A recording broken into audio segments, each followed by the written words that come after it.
Week number 5, day 16 of our Eagles camp recap with John McMullen here across the JAKIB Media YouTube channel. It's the final week leading into the final preseason game. A lot to talk about today. Over the next 30 minutes, a shoving match breaks out at the practice. Jalen Hurts looks sharp.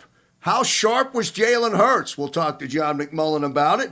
And the top 3 receivers on this roster showing out today up in New Jersey. Plus, Johnny Mack, the one running back who's going to do more in the 2021 season than Miles Sanders.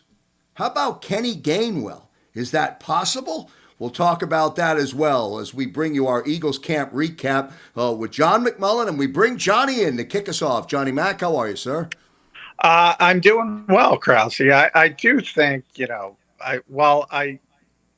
a joint practice. The Eagles are 3-0 now in joint practices. They did have a very good practice. But I got to tell you, I'm listening to that intro. The defense is the one that dominated.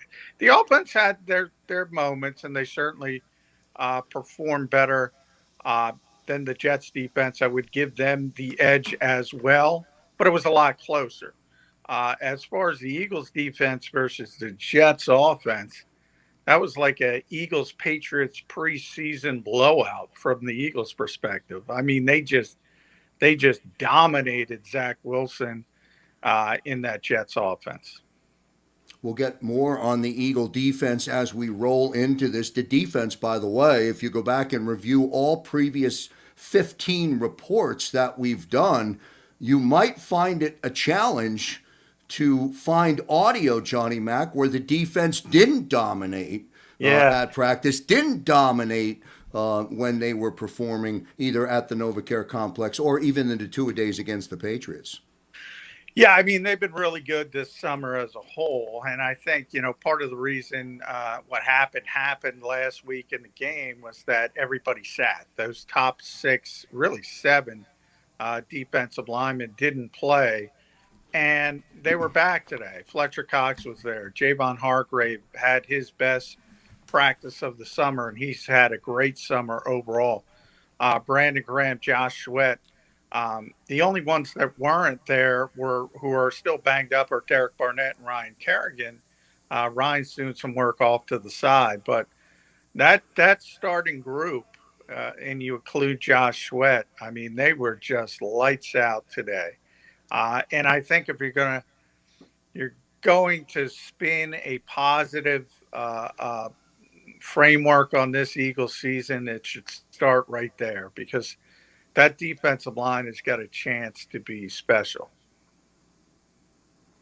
Well, I want the offense to. I want to put a positive light on the offense. I'm super excited about Jalen Hurts having a great practice today. Tell us about it. Well, I don't know. Look, people see different things at practice. I gave him a C plus. I thought it was certainly solid. I don't think it was great.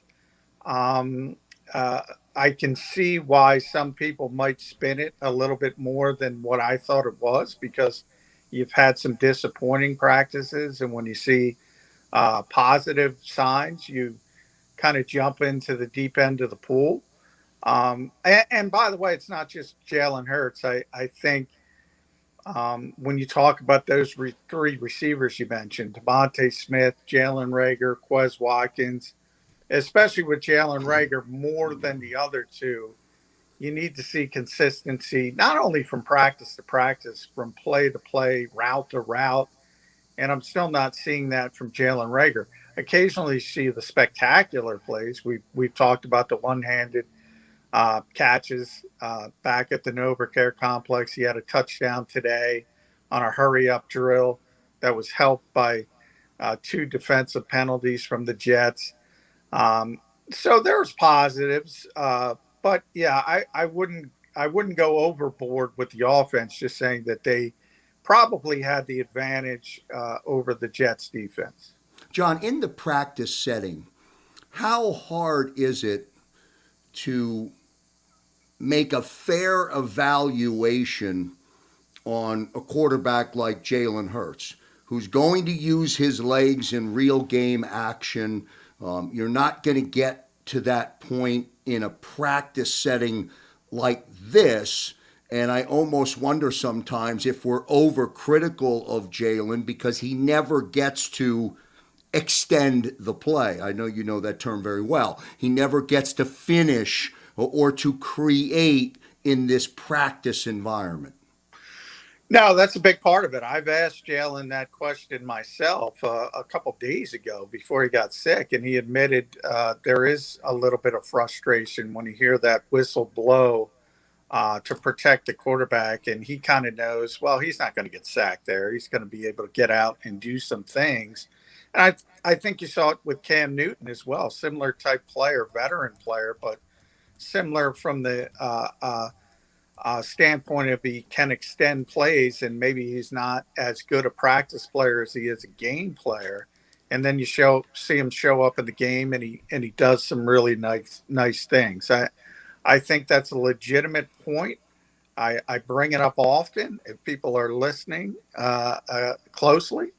And I do think he will be better in games than he is in practice. He's not a practice style player because the things he does best, you can't do in practice. They're going to get blown dead. Now, on the other hand, his worst play today, and, it was interesting. We're not allowed to quote the coaches. It's against NFL policy when you overhear them on the field. But I've never seen Nick Sirianni more upset about Jalen Hurts. I'll just say that. I'm not going to use the words, but you can guess the one. Starts with F, rhymes with duck. That's how I get around that. Basically what happened is he was trying to extend the play, and he sort of did this little goofy looking shovel pass to Zach Ertz, who already turned to block, and Nick was really, really upset. So it kind of works both ways in the fact that, sometimes when you are outside the pocket, when you are extending the play, you hit home runs. And sometimes when you're playing sandlot football, it looks like sandlot football. No issues at all with Jalen from I don't even want to call it an injury, but from the illness that he had on Thursday night, which forced him to leave the stadium, go to the hospital, return back. Any signs, any statements from the team, or is that all just yesterday's story? No, we asked Jalen spoke after practice. We asked him about it, and he said he's completely fine. He's completely over it. It's kind of yesterday's news. You did want to hear it from him, and we did get that out of him. But he was back at the indoor practice as well, so he was back very, very quickly, and he's 100%. He's taken all the first team reps, and where are we day 16? Again, every single first team rep in practice has been Jalen Hurts. Not in the games, obviously, but in practice, every single one to date. We got one more to go. Make sure you like, share, or subscribe to the JAKIB Media YouTube channel. It's our Eagles Camp Recap with John McMullen. Week number 5, day 16, which means, John, I guess, correct me if I'm wrong, we only have day 17 left in terms of Eagles Camp recaps, correct? Because Wednesday will be tomorrow's Wednesday. That would be day 17. Yeah. Thursday would be a walkthrough for the Friday game. And then that officially brings an end to camp, or does it extend into the weekend because the big cutdown's waiting on the other side? No, tomorrow is the official last day of the training camp portion of things for the Eagles. And then after the game, you get into regular season mode, and things turn into regular season-like practices. So, from a coaching standpoint, that means you start putting your focus on the Atlanta Falcons. You start game planning. Obviously, you have more time this year than you would in a typical week leading up to a game. So all of that will uh, sort of start in earnest once you make the cut down from 80 to 53, and you know who your team is and how you're going to move forward. And as far as practices, um, they're only open to the media for the first 20 minutes or so in regular season mode. Uh, and then we get kicked out because NFL coaches, they don't want to show anything. State secrets. They don't want to show anything. You did push out on Twitter this afternoon the policy for media in the locker room after the games. What does it mean? Will you have access or will you not have access? Well, what we will have access just in a different way. What happens is now they bring the players up to the podium instead of letting us into the locker room and getting them that way. So they're also going to have a mix zone, sort of how international sports act. And unfortunately, I don't know if that door is ever getting shut. I mean, um, unfortunately, you give an inch, you take a mile. It's a very difficult situation, but the NFLPA is going to fight very hard to keep journalists and reporters out of locker rooms. I hope they don't. I know fans don't care. I know they think they don't care, but they will care. But right now, with COVID-19 still in the forefront, um, they have that crutch to lean on. I would say the fans do care, John. I would say that you bring fans on this day 16, our Eagles camp recap. You bring fans into the practice, not only with your perspective, but just from a theater of the mind standpoint. You have the ability to allow fans who are watching, whether they agree or disagree is fine, but you at least give them the ability to experience it and to get your perspective on it. So I do think it's important that the media continues to get some sort of access.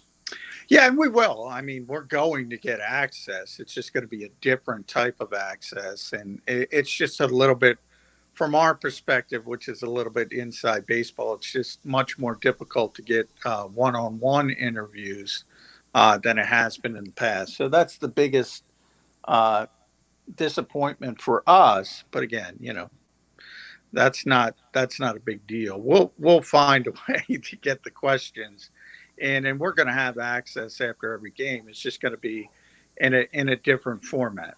Programming reminder for everybody tuning in across the JAKIB Media YouTube channel. Our partnership has now been finalized for the live post-game show with Derek Gunn, Mark Farzetta, Devin Caney, Lane Johnson, and John McMullen. Big news today, Johnny Mack. The live post-game show also airing on 6abc.com, the biggest station in the country, I think. Super excited to make that announcement. If you're not a subscriber, you must subscribe to the JAKIB Media YouTube channel. John McMullen going Hollywood, going prime time with a great crew. And that, of course, all debuts on the 12th of September. Yeah, I'm up there with Skaversky now. You got to love that. 6ABC. So, Jeff's a friend of mine, does a great job. But yeah, I mean, dating back to Jim Gardner, obviously starting there, go back to Larry Kane before that, people around. Jim O'Brien, if you remember him, the legendary weatherman. I'll throw Legendary Johnny Mack, absolutely. And now the live post-game show on 6abc.com across the JAKIB Media YouTube network. Don't forget to like and subscribe. This is Eagles Camp Recap with John McMullen, Week 5, Day 16. I do want to get into conversation, John, about the defense. Two last points that I want to ask you about in terms of the offense. And I'm fired up, Johnny Mack. I mean, I am fired up because we are in what is the final week. I believe Jalen will deliver more than is expected. Now, here's why.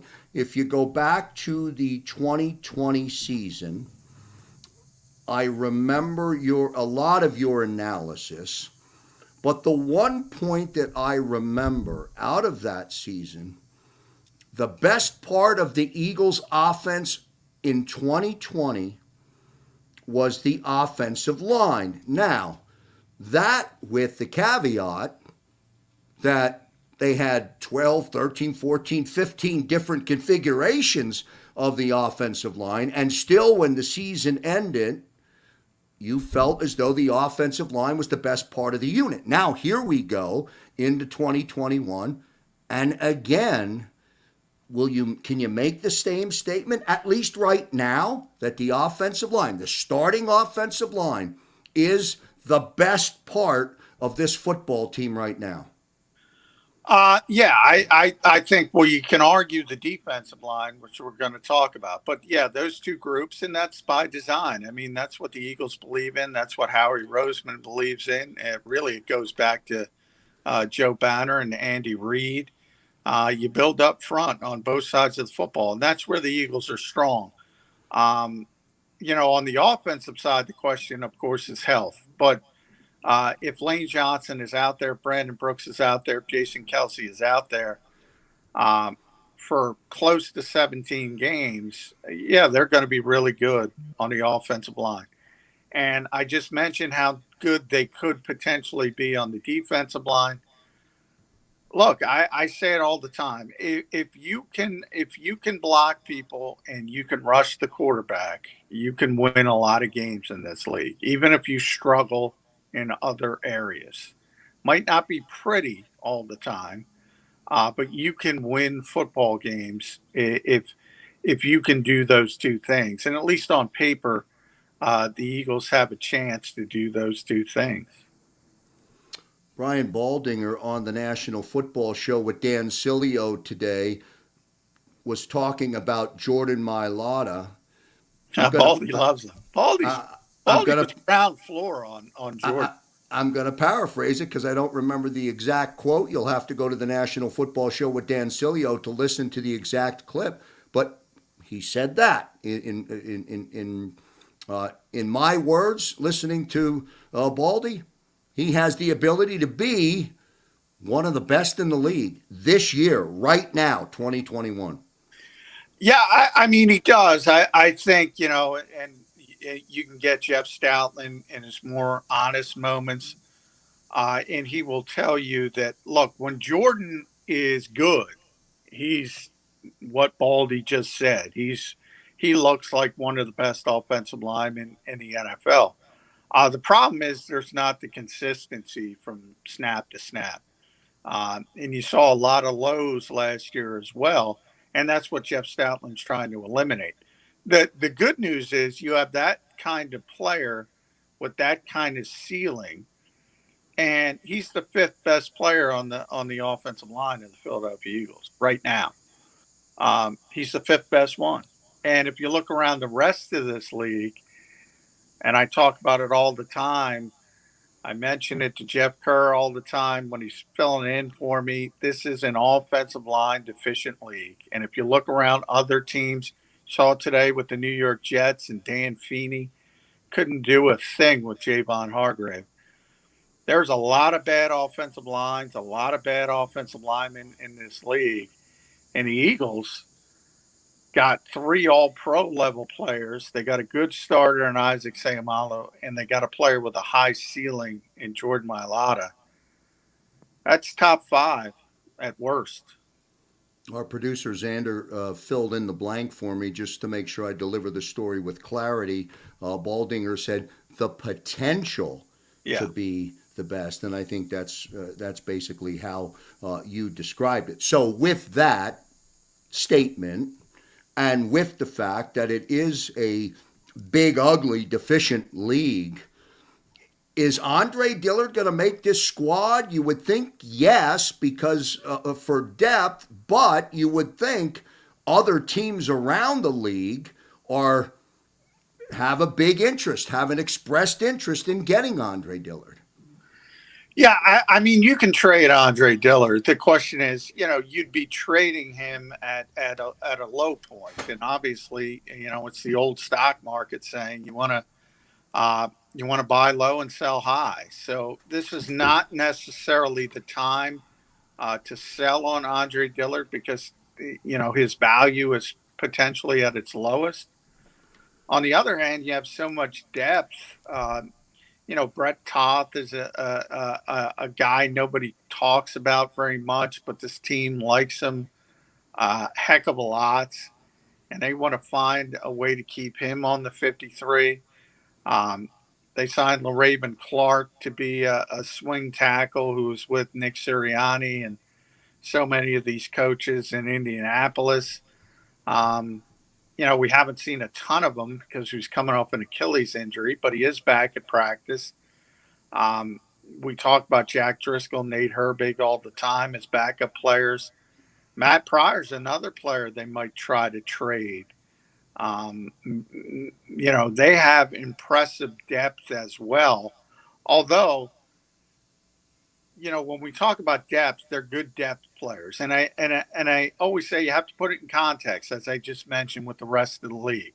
But you saw last year, as well as Nate Herbig played at times, he's not Brandon Brooks, to say the least. As well as Jack Driscoll performed at times as a rookie, he's not Lane Johnson, to say the least. So there is a huge drop off, but the depth is better than the vast majority of teams in the NFL on the offensive line.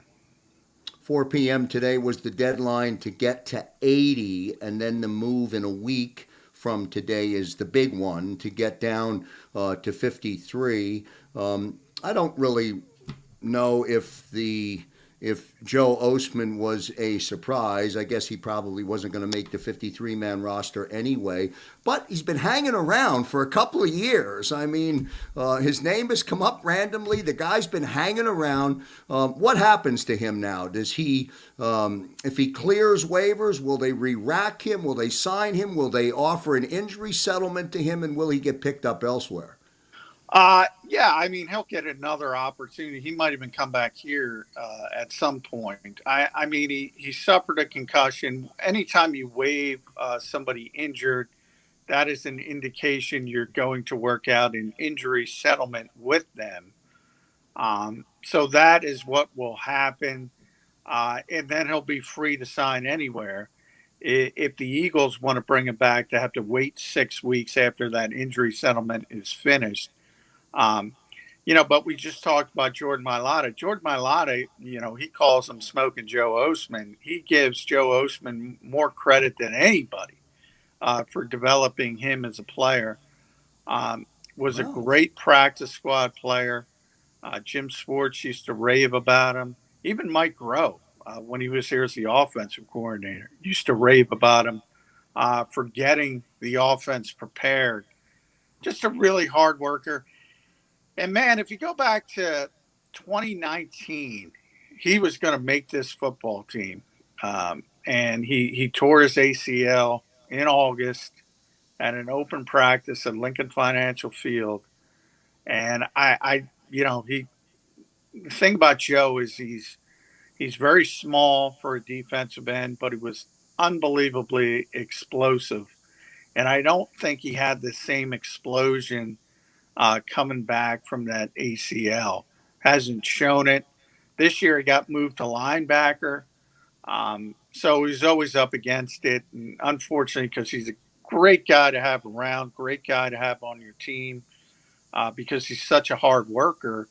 And when you have those guys sort of setting the standard, it's always helpful.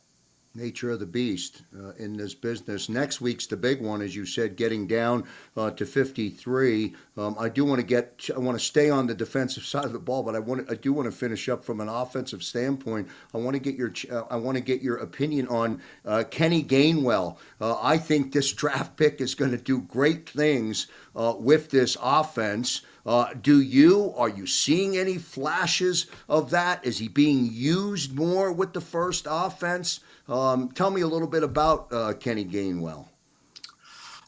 Kenny's played a lot better, I would say, over the past 7 to 10 days, and really started to ramp up well. And I think the Eagles are getting excited with his ability to catch the football.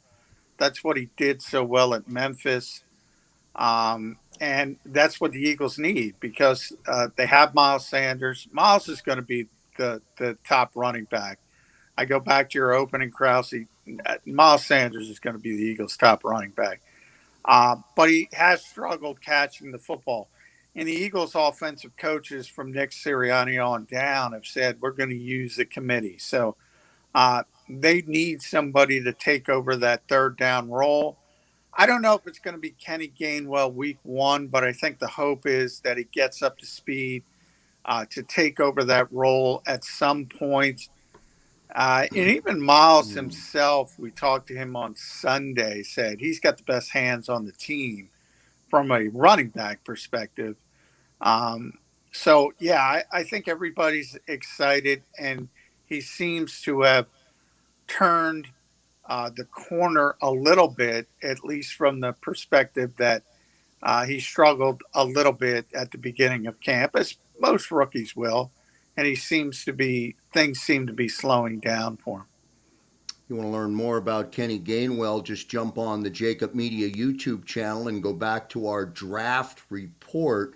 You'll find breakdowns from Derek Gunn on all of the draft, all of the players that the Eagles drafted. It's fascinating to go back and listen to John McMullen's analysis. Stay on the channel, go back to our draft coverage.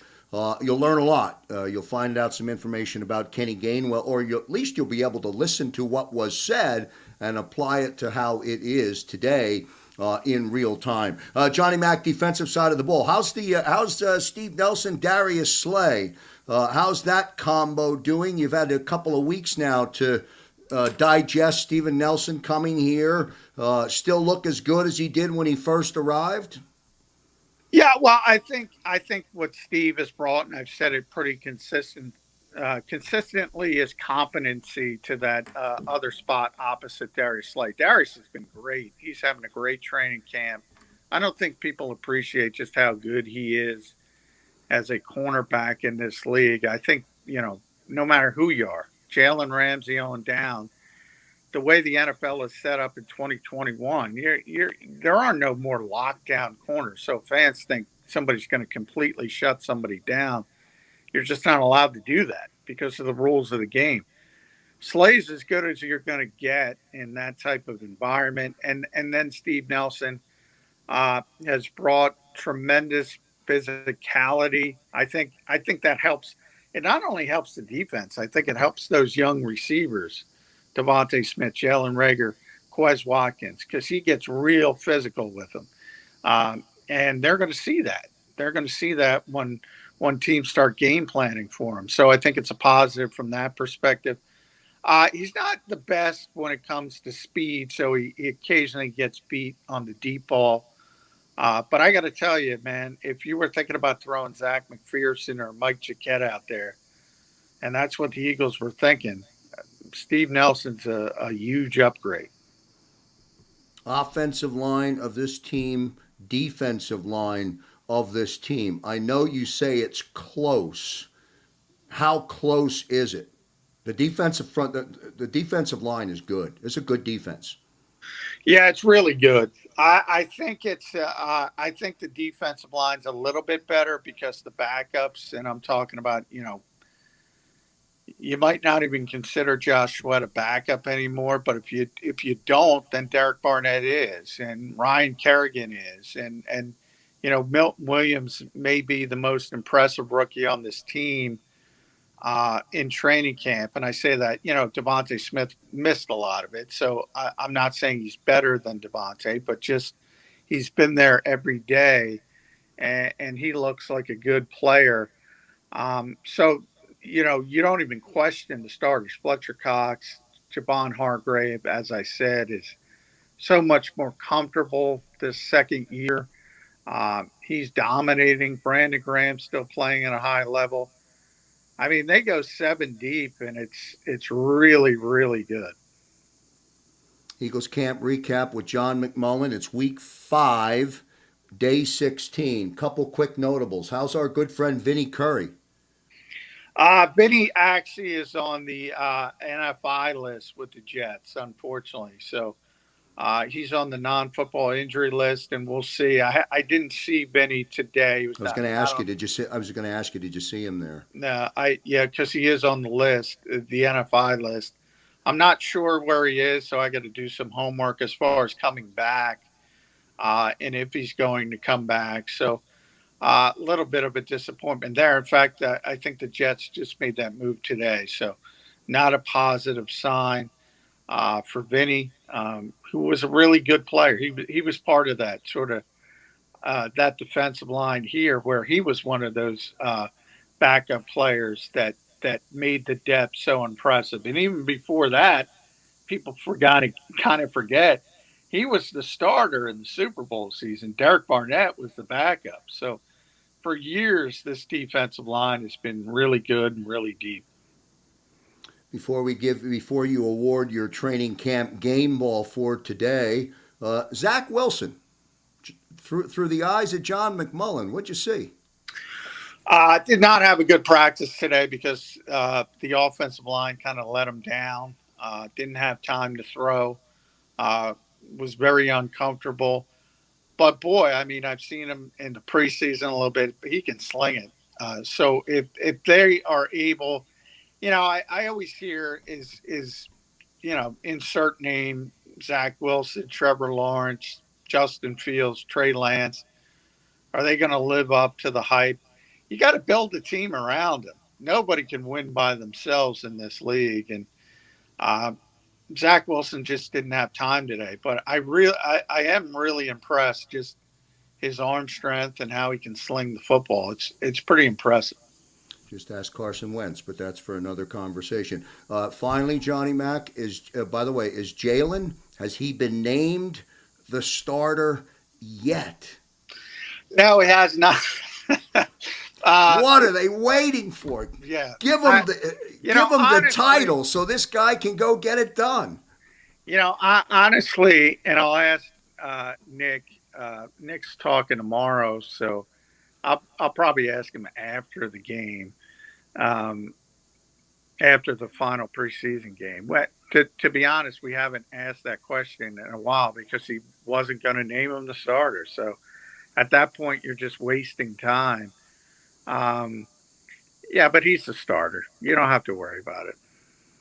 Time for the preseason game ball from today. Camp game ball from this day, week 5, day 16. Johnny Mack, hit us, brother. Who gets it?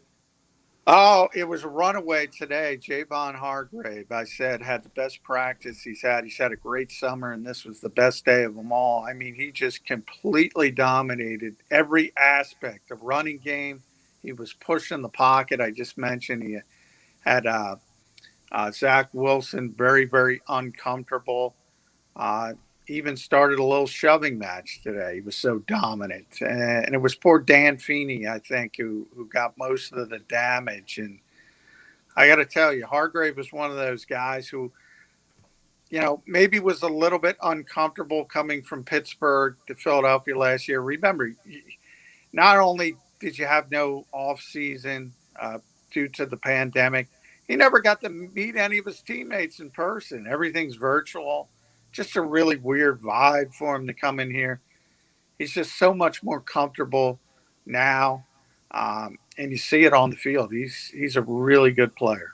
A hot day in New Jersey today. By the way, that shoving match wasn't any more than just a little shoving match, and it quickly was dispersed. Yeah, it wasn't a big deal at all. No punches thrown or anything of that nature. And I think it had more to do probably with the heat than anything else because it was a hot one. John, best way to end the report tonight, the legendary Dick Vermeil. Yeah. Yeah, and that basically, the great thing about that is how they do it. And he's nominated now from the senior committee. That means he's going in. So it's not official, but Dick Vermeil is going to be a Hall of Famer, and that's long overdue. Long overdue.